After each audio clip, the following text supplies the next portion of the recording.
పవిత్రంగా ఉండాలన్నా ఆ దేశంలో కానీ రాష్ట్రంలో కానీ కుటుంబంలో కానీ ఉంటే యవనస్తులు ఎలా ఉండాలని దేవుడు తెలియజేస్తున్నాడు. అవునా?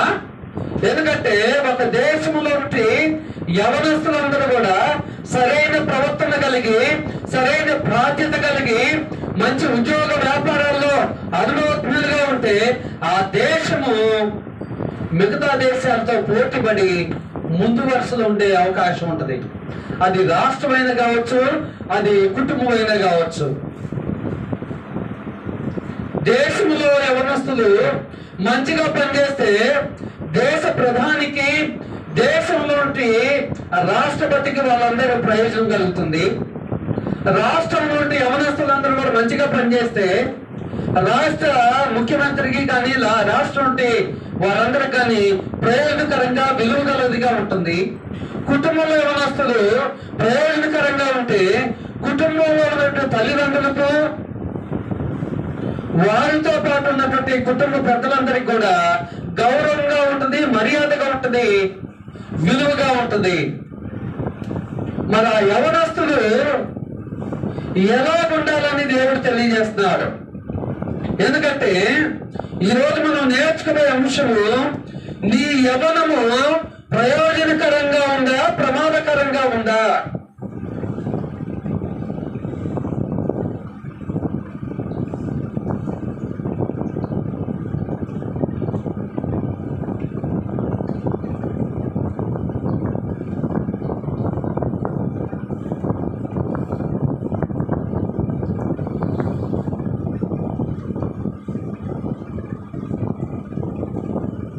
నీ యవనము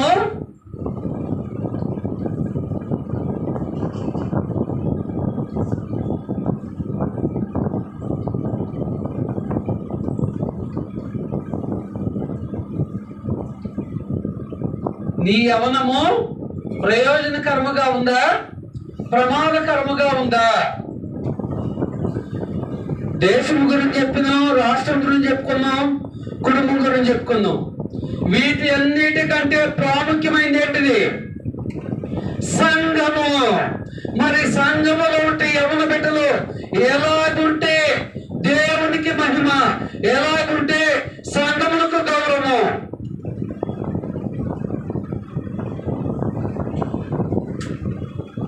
ఈనాడు మన శాఖల్లో యవనస్తుల పరిస్థితి చాలా దౌర్భాగ్యంగా ఉంది. ఒకే చోటకు దేవుని ఆరాధించడానికి వస్తారు, ప్రేమించుకుంటారు, వివాహం చేసుకుంటున్నారు. చాలా చోట్ల జరుగుతుంది. ఇది చాలా దౌర్భాగ్యమైన పని, దేవునికి విరోధమైన పని. మరి అలాగూ కాకుండా ఉండాలంటే వాక్యము చేత మనం హెచ్చరింపడాలి. ఆ వాక్యమును మనము గౌరవించాలి. గౌరవించడం అంటే ఆ వాక్యాన్ని ఉన్నది ఉన్నట్టుగా అర్థం చేసుకొని పాటించే మనసు మనకు ఉండాలి. అలాంటి మనసు మనకు ఉంటుందా? అదే గమనించడానికి మనం ప్రయత్నం చేద్దండి. కొన్ని భౌతిక విషయాలు మనం గమనించినట్లయితే భగత్ సింగ్ అనే వ్యక్తి గురించి చాలా మంది తెలుసండి. చదువుకునేటప్పుడు ఆగస్టు 15న, జనవరి 26న భగత్ సింగ్ గురించి చెప్తా ఉంటారు చాలా మంది పెద్దలైన వారు. ఆ భగత్ సింగ్ గురించి కొన్ని విషయాలు గమనిస్తే, ఆయన హిస్టరీ కనుక మనం గమనిస్తే 24 సంవత్సరాల వయసులో ఒక ఆర్మీ అధికారిని ఆయన చంపాడండి. భగత్ సింగ్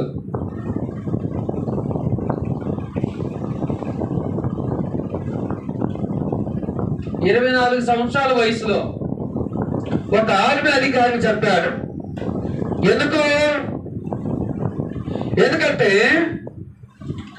ఎందుకు చెప్పాడంటే, ఆయన 12 సంవత్సరాల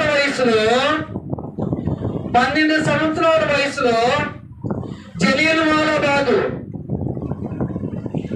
ఈ జలియన్వాలా బాగ్ వారిలో భారతీయులను చెప్పినటువంటి ఆఫీసర్ను ఈ అన్యాయంగా భారతీయులను చెప్పినటువంటి ఆఫీసర్ను 12 సంవత్సరాల వయసులో ఈయన చూశాడు. అన్యాయంగా చెప్పినటువంటి ఈ ఆఫీసర్లు ఖచ్చితంగా శిక్షించాలని నిశ్చయించాడు. దాని కొరకు 12 సంవత్సరాలు ఈయన వెయిట్ చేశాడు. అంటే 12 సంవత్సరాలు అప్పుడు చూశాడు, ఇంకో 12 సంవత్సరాలు వెయిట్ చేశాడు.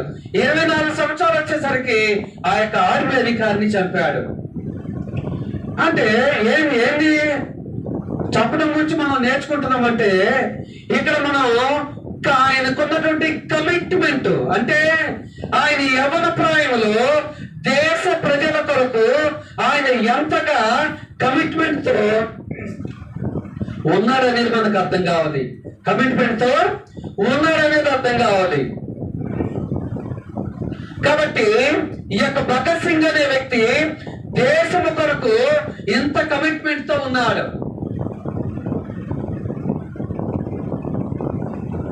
అదే రీతిగా నేతాజీ సుభాష్ చంద్రబోస్ అనే వ్యక్తి కూడా, నేతాజీ సుభాష్ చంద్రబోస్ చాలా మంది తెలుసు, మళ్ళీ జ్ఞాపకం తెచ్చుకోండి. నేతాజీ సుభాష్ చంద్రబోస్ అనే వ్యక్తి కూడా 35 నుంచి 40 సంవత్సరాల వయసులో జర్మనీకి వెళ్ళి, 35 నుంచి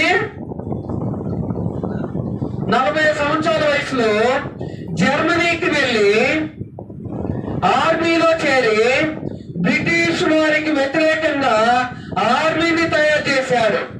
జర్మనీకి వెళ్ళి బ్రిటిష్ వారికి వ్యతిరేకంగా, ఎందుకు? స్వతంత్ర ఉద్యమాన్ని ఇంకా బలోపేతం చేయటానికి, స్వతంత్ర ఉద్యమాన్ని బలోపేతం చేయటానికి. ఎందుకంటే కేవలం పోరాటం ద్వారా మాత్రమే స్వతంత్రం సాధ్యమైందని ఆయన నమ్మాడు. ఎవరు? నేతాజీ సుభాష్ చంద్రబోస్. ఈయన కూడా యవన ప్రాయంలోనే చేశాడు ఈ పని. అదే రీతిగా అలెగ్జాండర్ గురించి మీ అందరూ తెలుసు. ఆయన కూడా చిన్న వయసులోనే ప్రపంచాన్ని జయించాడు. ఎవరు?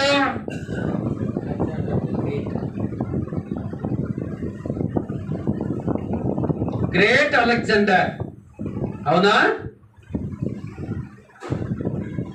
ఈయన కూడా చిన్న వయసులోనే జయించాడు, చిన్న వయసులోనే ప్రపంచాన్ని జయించాడు.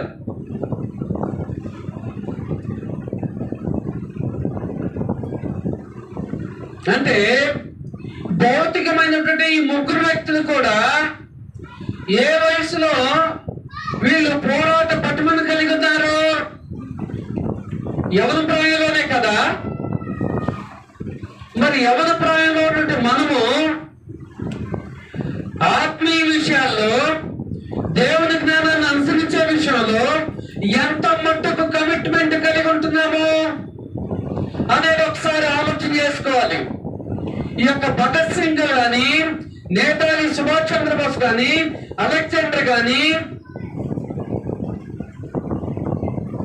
వాళ్ళు ఉన్నటువంటి కమిట్మెంట్ కి కుడికి గాని ఎడమకు గాని తొలగిపోలేదు. మరి వాళ్ళను గూర్చి నేర్చుకునే మనము, వాళ్ళను గూర్చి 1వ తరగతి నుంచి మనం ఎంత చదివితే అంతవరకు ప్రతి ఆగస్టు 15, ప్రతి జనవరి 26 నేర్చుకునే మనము ఎంత మట్టుకు వాళ్ళని ఇన్స్పైర్ గా తీసుకోగలుగుతున్నాము, ఎంత మట్టుగా కమిట్మెంట్ తో మనం కూడా అలాగే ఏదైనా సాధించాలి అని పట్టుదల మనకు ఉంటుంది. భౌతిక విషయాల్లో తల్లిదండ్రులు చదివిస్తున్నారు కాబట్టి మంచిగా చదువుకోవాలనే విషయంలో కానీ, లేదంటే సంఘములో బలమైన పనిముట్లుగా వాడబడాలనే విషయంలో కానీ ఎంత మట్టుకు మనము కమిట్మెంట్ తో పనిచేయగలుగుతున్నామో అనేది ఆలోచన చేసుకోవాలి. ఆ తర్వాత మనం గమనిస్తున్నట్లయితే మన రక్షకుడు, మన విమోచకుడు అయినటువంటి క్రీస్తు ప్రభువు కూడా, మన రక్షకుడు, మన విమోచకుడు ఏంటి? క్రీస్తు ప్రభువు కూడా ఎన్ని సంవత్సరాలప్పుడు ఆయన సువార్త ప్రకటించడానికి ఆయన బయలుదేరాడండి. ఆయన 12వ ఏటనే సువార్త ప్రకటించాడండి. అవునా? సమాజ మందిరంలోకి వెళ్ళి దేవుని వాక్యాన్ని ప్రకటన చేసేవాడు. 30వ సంవత్సరం నుంచి బాప్తిసం తీసుకున్న తర్వాత 3.5 సంవత్సరాలు పూర్తి స్థాయిలో సువార్త ప్రకటించాడు. మరి యేసుక్రీస్తు ప్రభువారు యవన ప్రాయంలోనే కదా సువార్త ప్రకటించింది. అవునా? యవన ప్రాయంలో ఎన్ని విషయాల్లో తల్లిదండ్రులు లోబడ్డాడు, ఎన్ని విషయాల్లో దేవుని లోబడ్డాడు, ఎన్ని విషయాల్లో లోబడ్డాడండి యేసుక్రీస్తు ప్రభువారు. భౌతిక తల్లిదండ్రులైనటువంటి మరియా యోసేపుకు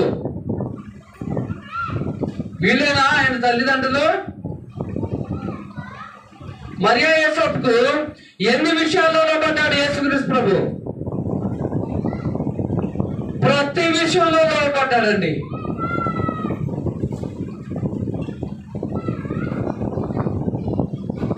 మరి యేసుక్రీస్తును అనుసరించే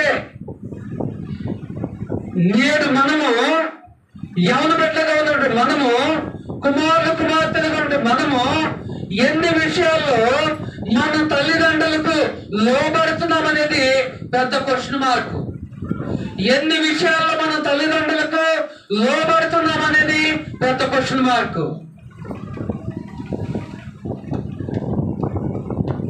మనలో మేము క్రైస్తవులము, మేము చర్చికి వెళ్తాము, బైబిల్ చదువుతాము అని పైకి డబ్బాలు కొట్టుకుంటాం.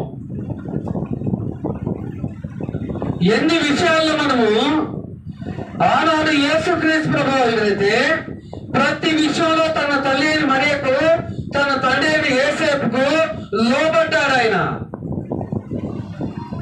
ఈనాడు యవన ప్రాయం నుండి బిడ్డలు ఎంతమంది తల్లిదండ్రులకు విధేయత చూపుతున్నారు, ఎంతమంది దేవుని సేవకునికి విధేయత చూపుతున్నారు. సత్యం ఎరగినటువంటి మత శాఖలో ఉండే యవనస్తులైతే సేవకులకు బానిసలుగా ఉంటారు. సత్యాన్ని ఎరిగినటువంటి యవనస్తులైతే సేవకుల్నే బానిసలుగా చేసుకోవాలని చూస్తూ ఉంటారు. సేవకుల్నే బానిసగా చేసుకోవాలని చూస్తూ ఉంటారు. ఎన్ని కన్నింగ్ మాటలు చెప్తారు, ఎన్ని అబద్ధాలు చెప్తారు.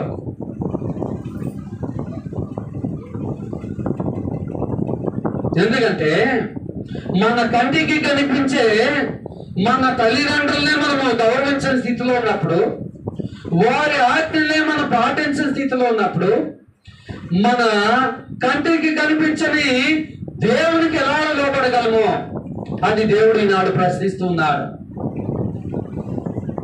మనకు ఆత్మీయ ఆహారాన్ని అందించే దైవ సేవకునికే భయపడినప్పుడు మరి దేవునికి ఎలాగ భయపడగలము? ఎందుకంటే సేవకుడు అనే వ్యక్తి దేవుని యొక్క ప్రతినిధి కదా. మరి దేవుని యొక్క ప్రతినిధితో మనం సాకులు చెప్తున్నప్పుడు, కన్నింగ్ మాటలు చెప్తున్నప్పుడు అది దేవునితోనే చెప్తున్నాము అనేది మనం గుర్తిరగట్లేదా అనేది ఒకసారి ఆత్మ పరిశీలన చేసుకోవాలి ప్రియ సహోదరి సహోదరులారా.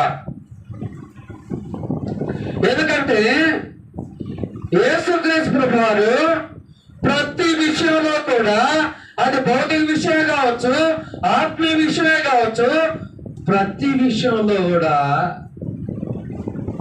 తండ్రి చిత్తాన్ని జరిగించాడు. ప్రతి విషయంలో కూడా తండ్రి చిత్తాన్ని జరిగించాడు. ఈనాడు మన యవనము ప్రయోజనకరంగా ఉండాలంటే ఈ భూమి మీద మనం ఎవరితో స్నేహం చేస్తున్నాము? ఎవరితో స్నేహం చేస్తున్నామండి? ఇంకెవరండి? మా బజార్లో ఉండేవాళ్ళు కానీ, మా క్లాస్లో ఉండేవాళ్ళు కానీ. మరి మన బజార్లో ఉండేవాళ్ళు కానీ, మన క్లాస్లో ఉండేవాళ్ళు కానీ ఎలాంటి వారై ఉండాలి? ఎలాంటి వారితో మనం స్నేహం చేయాలి? ఎందుకంటే లోకంలో ఒక సామెత ఉంది, నువ్వెవరో చెప్పాలంటే నీ గురించి నాకు చెప్పనవసరం లేదు, నీ ఫ్రెండ్ ఎవడో చెప్పు, నువ్వెవరో చెప్పగలను అంటారు. అవునా కదండి? ఎందుకు? స్నేహితులనగా ఒకే స్వభావాన్ని కలిగి ఉంటారు కాబట్టి. అవునా కదా? ఇక్కడ యోనాతాను ఒక మంచి స్నేహితుడు ఉన్నాడు. దావీదు కూడా ఒక మంచి స్నేహితుడు ఉన్నాడు. ఎవరు? యోనాతానుకు మంచి స్నేహితుడు ఎవరు? దావీదు మంచి స్నేహితుడు ఎవరు? యోనాతాను. మరి యోనాతాను లాంటి స్నేహితురాలు ఈనాడు ఇక్కడ నుండి యవన బిడ్డలకు ఎంతమందికి ఉన్నారండి? ఎంతమందికి ఉన్నారు? మనం లేచిన దగ్గర నుంచి పడుకునే వరకు ఎవరితో స్నేహం చేయాలని కుతూహలపడుతున్నాం, ఆశపడుతున్నాం.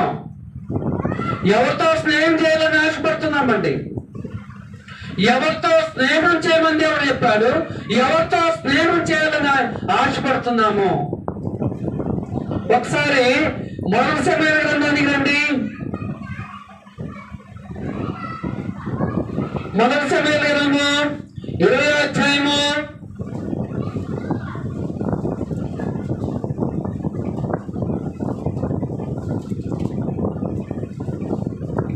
చదువొచ్చిన వాళ్ళు, నోరున్నోళ్ళు, ఎవరన్నా కొద్దిగా పెద్దగా మాట్లాడగలిగిన వాళ్ళు ఎవరన్నా ఉంటే చదవచ్చండి.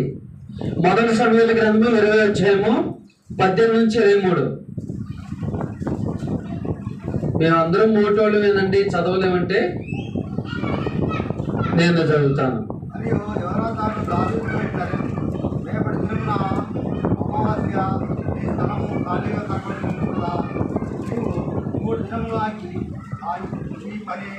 జరుగుతుండగా నీవు రాజుల స్థలంలోకి త్వరగా వెళ్ళి దేశాలు అనుకున్న దగ్గర గురి చూసి ప్రయోగించినట్టు నేను 3 బాణములను దాన్ని పక్కకుంటే నీవు వెళ్ళే బాణములను సత్తుమని ఒక పనివారితో బాణములు నీకు ఆ గట్టున ఉన్నవి పట్టుకొని రమ్మని నేను వారితో చెప్పిన ఎడలా నీవు బయటికి రావచ్చు. యెహోవా జీవంతో నీకు ఇదే అపాయము రాక క్షేమం కలుగు. అయితే బాణములు నీకు అవతలనున్నవి నేను వారితో చెప్పిన ఎడలా పారిపోమని యెహోవా చెల్లిస్తున్నాడని తెలుసుకొని నీవు ప్రయాణమైపోవాలి. అయితే మనమిద్దరము మాట్లాడిన సంగతిని జ్ఞాపకం చేసుకుని నీకును నాకును సర్వకాలము యెహోవే సాక్షి. చాలండి. ఇక్కడ సందర్భం ఏంటో తెలుసా? యోనాతాను ఎవరు? ఇజ్రాయెల్ రాజ్యం నుండి ఐక్యరాజ్యానికి మొట్టమొదటి రాజు అంటే సౌలు కుమారుడు. ఈ సౌలు కుమారుడు యోనాతాను. దావీదు ఎవరు? ఆ రాజ్యంలో సౌలు దగ్గర పనిచేసే వ్యక్తి.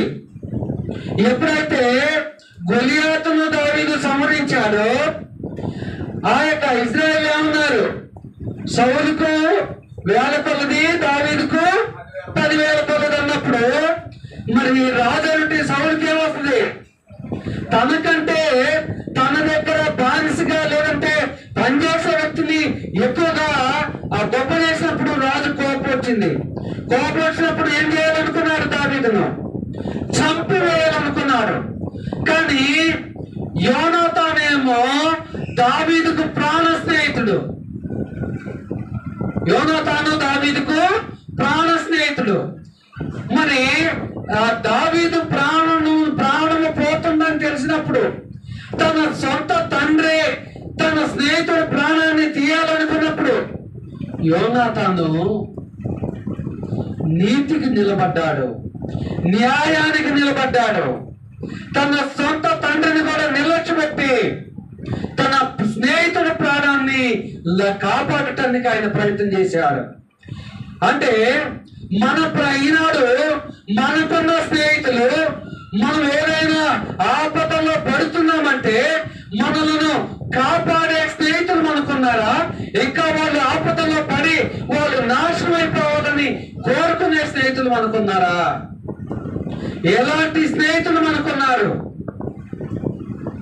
ఎలాంటి స్నేహితులు మనం కలిగి ఉంటున్నాము? మనం కలిగి ఉన్న స్నేహితుల వల్ల మన తల్లిదండ్రులు బాధపడుతున్నారా, దుఃఖిస్తున్నారా, రోధిస్తున్నారా? లేదంటే మనం కలిగి ఉన్న స్నేహితులను బట్టి మన తల్లిదండ్రులు సంతోషించే స్థితిలో ఉన్నారా అనేది ఆత్మ పరిశీలన చేసుకోవాలి.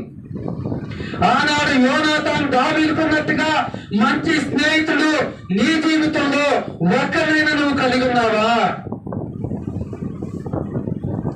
లోకంలో మరి సంఘంలోకి వచ్చిన తర్వాత మనకంటే ఎవరితో మనం సహవాసం చేయాలి?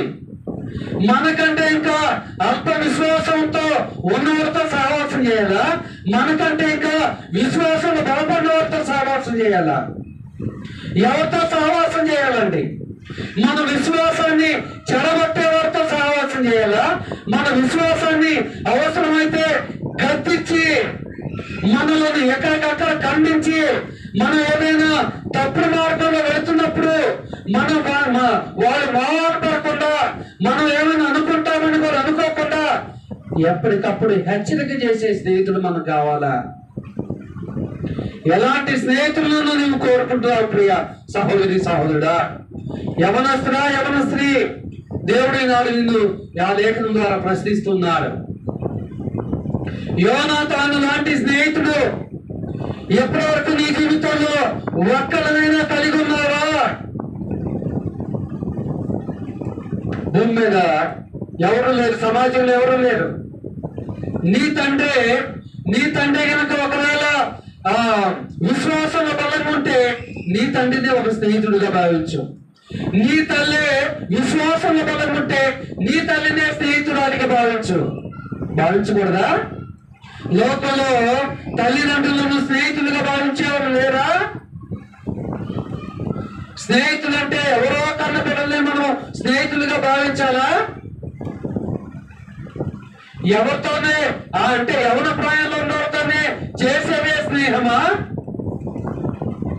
ఎందుకంటే మనము దేవుని బిడ్డలుగా లోకంలో గుర్తింపడ్డాము కాబట్టి దేవునికి అనుగుణంగానే మన భౌతిక జీవితాన్ని, మన ఆత్మీయ జీవితాన్ని సరి చేసుకుంటూ వెళ్ళాలి. ఇంకోటి ఏంటంటే లోకంలో రాజకీయ నాయకులకి ప్రైవేట్ కార్యక్రమాలు ఉంటాయి, పబ్లిక్ కార్యక్రమాలు ఉంటాయండి. పర్సనల్ కార్యక్రమాలు ఉంటాయి, పబ్లిక్ కార్యక్రమాలు ఉంటాయి.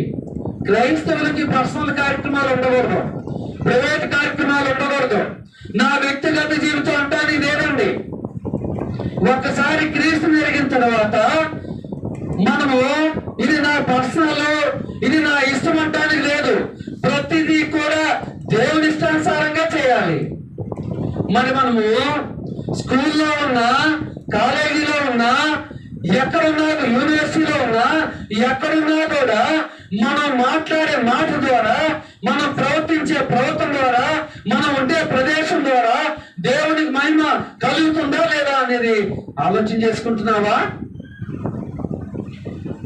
నా ఇష్టానికి నేను చేస్తాను, నా ఇష్టానికి నేను ప్రవర్తిస్తాను, నా తల్లిదండ్రులు నన్ను పోషిస్తున్నారు, వాళ్ళు చదువుకోవడానికి ధనాన్ని ఖర్చు పెడుతున్నారు, మీకేంటి నొప్పి అంటే నువ్వు దేవుని సంఘంలో ఒక అవయవై ఉన్నావు. మరి నీ ద్వారా నీ కుటుంబానికి అపఖ్యాతి వస్తే వేరే విషయము, కానీ సంఘములకు అపఖ్యాతి వస్తే దేవునికి అవమానం కదా, అవునా కదండి? కాబట్టి యవన పడలేనట్టు వారు ఆత్మ పరిశీలన చేసుకోవాలి,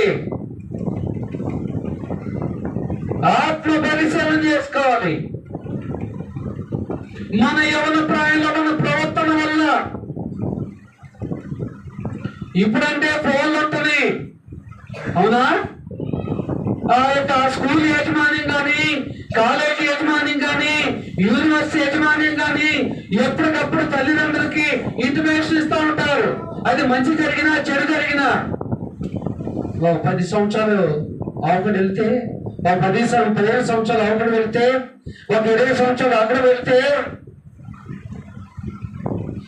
అసలుకి ఇంటర్మీడియట్ ఎక్కడ చదివింది కూడా తెలియని తల్లిదండ్రులు కుమార్తెలు ఉన్నారు. బీటెక్లు, ఎంటెక్లు, పిహెచ్డీలు ఎక్కడ చదివినా కూడా ఎక్కడ చదివింది తెలియని కుమారులు, కుమార్తెలు ఉన్నారు.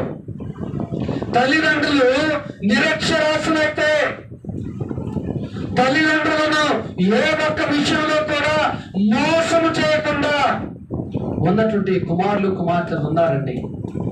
ఇప్పుడంటే కష్టం అండి. భూతార్థం పెట్టి ఎదిగిన దొరకని పరిస్థితి అండి. దౌర్భాగ్యం ఏంటంటే ఒకప్పుడు దేవుని జ్ఞానం ఇంత కూడా ప్రచురపరచలేదండి, ఇంత కూడా కలిగి ఉండలేదండి. దేవుని జ్ఞానం ఇంత కలిగి ఉండని సమయంలోనే తల్లిదండ్రులకు, సేవకులకు నమ్మకస్తులుగా జీవించారు యవనస్తులు. కానీ ఇప్పుడు దేవుని జ్ఞానం కలిగి ఉంటూ కూడా నామకార్థంగా ప్రతి ఆదివారం వస్తూ కూడా తల్లిదండ్రులకు దుఃఖాన్ని పుట్టిస్తున్నారు చాలా మంది కుమారులు, కుమార్తెలు. ఏందయ్యా లోపం అంటే వాక్యమును సరిగా వింట్లా, విన్నదాన్ని అనుసరించడానికి ప్రయత్నం చేయట్లా. లోపం అక్కడే ఉన్నది, లోపం అక్కడే ఉందండి. ఎందుకంటే యోనాతాను మాదిరిగా యోనాతాను ఏం చేశాడండి? ఏమన్నాడు? ఆ యొక్క తన తండ్రి నుండి, దుర్మార్గుడని తన తండ్రి నుండి కాపాడటానికి ఒక ఉపాయాన్ని కనుగొని ఆ ఉపాయం ప్రకారము దావీదును రక్షించాడు. ఆ ఉపాయం ప్రకారము దావీదును రక్షించాడు. చూడండి 35 నుంచి 35 నుంచి యోనాతాను దావీదుకి ఇచ్చిన మాట చొప్పునే ఉదయమున యోనాతాను దావీదుతో నిర్ణయం చేసుకుని వేళకు ఒక పనివాడిని పిలుచుకొని పొలంలోనికి పోయిన. పొలంలో దాచిపెట్టాడండి యోనాతాను దావీదు. ఎందుకు తెలుసా? సౌలు ఎన్నోసార్లు ప్రయత్నం చేస్తున్నారు చెప్పడానికి. ప్రతి అమావాస్యకు దావీదు సౌలు భోజనపు పొలం మీద భోజనం చేయాలండి సౌలు కుటుంబంతో కలిసి. మరి ప్రతి అమావాస్యకు ఖచ్చితంగా వెళ్ళాలి. ఆ సమయం ఆసన్నమైనది. ఎందుకంటే దావీదు ఉన్నారంటే ఆ తర్వాత మనం మొదటి నుంచి అనుకుంటూ ఉంటది, యోనాతానా నా స్నేహితుడా, ప్రతి అమావాస్యకు నీ తండ్రి వద్ద నేను భోజనం చేయాలి కదా బల మీద. ఖచ్చితంగా నీ తండ్రి నన్ను చంపివేస్తాడు. కాబట్టి దాని నుండి నేను ఈ సంవత్సరమున ఈసారి మట్టుకైతే నేను రాను. ఇదిగో రాకుండా ఉండడానికి నువ్వు ఈ కారణం చెప్పు అని ఆ యొక్క దావీదు యోనాతాను అడుగుతాడు. దావీదు అడిగినప్పుడు యోనాతాను సమ్మతిస్తాడు. యోనాతాను సమ్మతిస్తాడండి. చూడండి, ఏదైతే యోనాతాను దావీదు అనుకున్నాడో, ఏ సమయంలోకైతే పొలానికి వస్తే నిన్ను తప్పిస్తానని చెప్పాడో అదే సమయానికి వచ్చాడండి. అప్పుడు ఫోన్లు లేవండి, ఇప్పుడంటే ఫోన్లు ఉన్నాయి. ఇప్పుడంటే ఫోన్లు అందుబాటులో ఉన్నాయండి. ఎందుకు? నేను పలాని సినిమా థియేటర్ దగ్గర ఉన్నానంటే ఎక్కడ ముందున్నానా, వెనకున్నానా, లోన్ ఉన్నానా, బయట ఉన్నానా, అమ్మో చెప్పినవా, అమ్మో తెలియకుండా వచ్చినవా, నాన్న తెలియకుండా వచ్చినవా, ఈ మాట్లాడుకోవటానికి. మళ్ళీ అదే ఫోన్ ఉపయోగించి మందిరానికి వస్తామని ఫోన్ చేసుకోరండి, సమయానికి వస్తామని ఫోన్ చేసుకోరండి, సంఘ కార్యక్రమాలకు వస్తామారా అని ఫోన్ చేసుకోరండి. బయట కలవటానికి అయితే ఎన్ని ఫోన్లు ఏం చేసుకుంటారు, ఎంతసేపు అయినా మాట్లాడుకుంటారు, కానీ దేవుని పని విషయాల్లో ఫోన్ చేసుకోరండి. ఉదయం యోనాతాను దావీదుతో నిర్ణయం చేసుకున్న వేరొక ఒక పనివాడిని పిలుచుకొని పొలంలోనికి పోయిన. నీవు పరుగెత్తుకొని పోయి నేను 1000 బాణములను వెనకమని ఆ పనివాడితో అతడు చెప్పగా వాడు పరిగెత్తుచున్నప్పుడు అతడు ఒక బాణము వాడిని అవతలకు వేసును.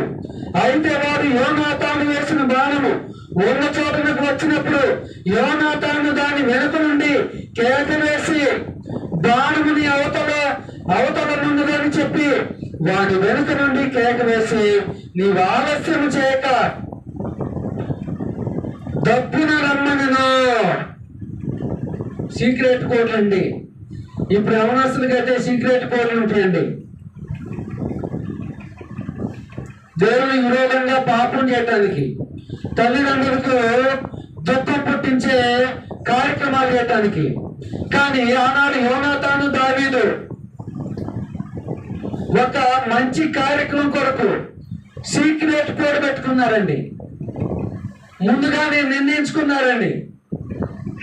వచ్చిన పనివాడిని కూడా అర్థం కాకూడదు. అక్కడ సిచ్యువేషన్ ఏం జరుగుతుందనేది వచ్చిన పనివాడికి అర్థం కాకూడదు. కానీ అక్కడ పని జరగాలి. అక్కడ యోనాతాను క్షేమంగా తప్పించాలి.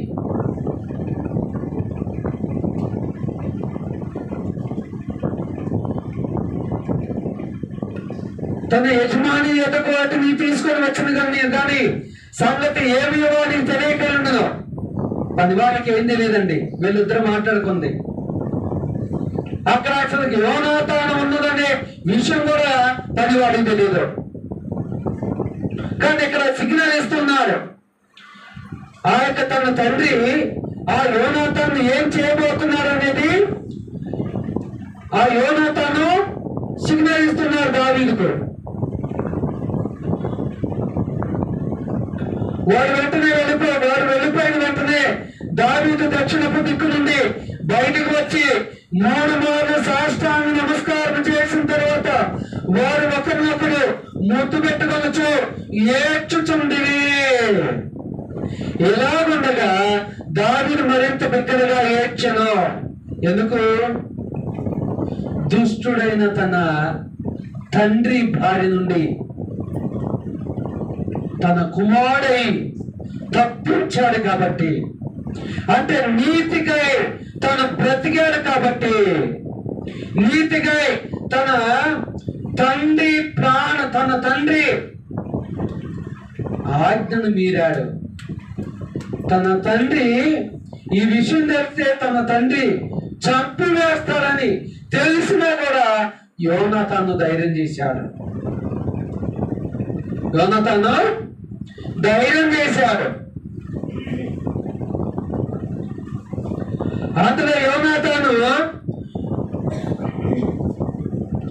యెహోవా నీకును నాకును మధ్యను, నీ సంతతికి నా సంతతికి మధ్యను ఎన్నటెన్నటికి సాక్షిగా ఉండును గాక.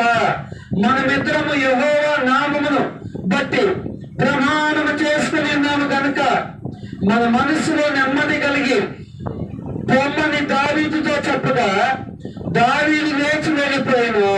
యోనాతాను పట్టణమునకును తిరిగి వచ్చెను. కాబట్టి వీళ్ళిద్దరి వృత్తాంతం ద్వారా మనం నేర్చుకోవాల్సిన సంగతి ఏంటంటే, మనము కూడా స్కూల్లో కానీ కాలేజీలో కానీ యూనివర్సిటీలో కానీ సంఘంలో కానీ త్రోవ తప్పుతూ ఉన్నప్పుడు, లేదంటే ఆపదలో ఉన్నప్పుడు మనలను కాపాడే ఒక స్నేహితుడు నీకున్నాడా? మనల్ని హెచ్చరించే స్నేహితుడు నువ్వు కలిగి ఉన్నావా? మనలను దిద్దే స్నేహితుడు నువ్వు కలిగి ఉన్నావా? స్కూల్లో కానీ కాలేజీలో కానీ యూనివర్సిటీలో కానీ సంఘంలో కానీ మనం త్రోవ తప్పిపోతున్నా, లేదంటే ఆపదల్లో ఉన్నా, శ్రమల్లో ఉన్నా, బాధల్లో ఉన్నా, అపవాది గారి బందీకానంలోకి వెళ్ళబోతూ ఉన్నా, మనలను గైడ్ చేసే మంచి స్నేహితులు మనకున్నారా? మనలను గైడ్ చేసే మంచి స్నేహితులు మనకున్నారా? ఒకవేళ మంచి స్నేహితులే మనకు లేరనుకోండి, సంఘంలో ఎవరు బలమైన మంచి యవనస్తులు లేరనుకోండి, మన కుటుంబంలో ఉన్నటువంటి తండ్రి మనకు మంచి స్నేహితుడు, లేదంటే తల్లే మనకు మంచి స్నేహితురాలు. వీళ్ళకంటే సేవకుడు మనకు మంచి స్నేహితుడు. చాలా మంది ఏమంటారంటే, మీరు ఎప్పుడు ఖండిస్తారుగా మీతో ఎలా స్నేహంగా ఉండాలంటే, వాక్యం అనేది 2 అంచుల కప్పకం లాంటిది. వాక్య ఉద్దేశ ప్రకారము చెప్పకుండా మనుషులు సంతోషపడతారని, లేదంటే మనుషులు ఏదో ఫీల్ అవుతారని చెప్తే చెప్పే నాకు శాపం అండి. కాబట్టి మనకు ఎలాంటి స్నేహితులు ఉన్నారు? ఇప్పుడున్న సమాజం ప్రకారము చాలా కుటుంబాలు తండ్రి మాటను వినడానికి ప్రయత్నం చేస్తూ ఉంటారు, తల్లిని మాటను నిర్లక్ష్య పెడతా ఉంటారు. ఒకవేళ తల్లి మంచి విశ్వాసరాలైనా, ఒకవేళ తల్లి దేవుని విధేయురాలైనా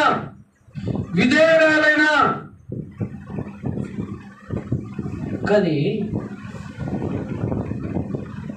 మనకు దేవుడిని అనుసరించడం మనకు ముఖ్యం. ఇక్కడ ఎవరి మాట విన్నాం అనేది మనకు ముఖ్యం కాదండి. ఎందుకంటే వాళ్ళు మన తల్లిదండ్రులు కానీ, మన సేవకుని కానీ భౌతికంగా ఆత్మీయంగా మనం చూస్తూ ఉంటాం. కాబట్టి ఎవరి జీవితం మనకు ఆదర్శమో వాళ్ళను అనుసరించడం తప్పు కాదు, వాళ్ళ సలహాలు తీసుకోవడం తప్పు కాదు.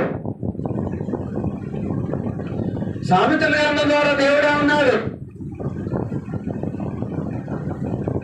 నీ తండ్రి ఉపదేశమును నిర్లక్ష్య పెట్టుకోము, నీ తల్లి చే బోధను త్రోసివేయకము. కామన్గా ఉండే అలవాటు ఏంటంటే, తల్లి అంటే మనకు చాలా మంది లెక్క ఉండదండి. తల్లి అంటే చాలా మంది లెక్క ఉండదండి. ముఖ్యంగా దేవుడి విషయాలు వస్తే అసలు లెక్క చేయట్లేదండి చాలా కుటుంబాల్లో, క్రైస్తవ కుటుంబాల్లో. అదే ఒక చిన్న చూపు ఉంటుందండి తల్లి అంటే, అదే ఒక నిర్లక్ష్య ధోరణి ఉంటుందండి తల్లి అంటే. కానీ తల్లి చెప్పినా, తండ్రి చెప్పినా, సేవకుడు చెప్పినా, సంఘంలో మనకంటే ముందున్న వారు చెప్పినా కూడా అవి దేవుని మాటలు, అవి మన భౌతిక ఆత్మీయ జీవితానికి ఉపయోగపడతాయి అనేది మనం గమనించాలండి. గమనించినప్పుడే మనము మన బ్రతుకుల్ని దిద్దుకోగలము, వాక్యానుసారంగా బ్రతకగలము. ట్రాక్ తప్పిన మనం మళ్ళా ట్రాక్ మీదకు రాగలము. ట్రాక్ తప్పినటువంటి ట్రైన్ ఎంత ప్రయత్నించినా కూడా ట్రాక్ మీద లేకుండా జర్నీ చేయలేదండి. మనం కూడా అంతేనండి. కాబట్టి దేని పిల్లరా, నీ యవ్వనము ప్రయోజనకరంగా ఉండాలంటే నీకు నువ్వేం చేయాలండి? నీకు మంచి స్నేహితుడు సంపాదించుకోవాలి.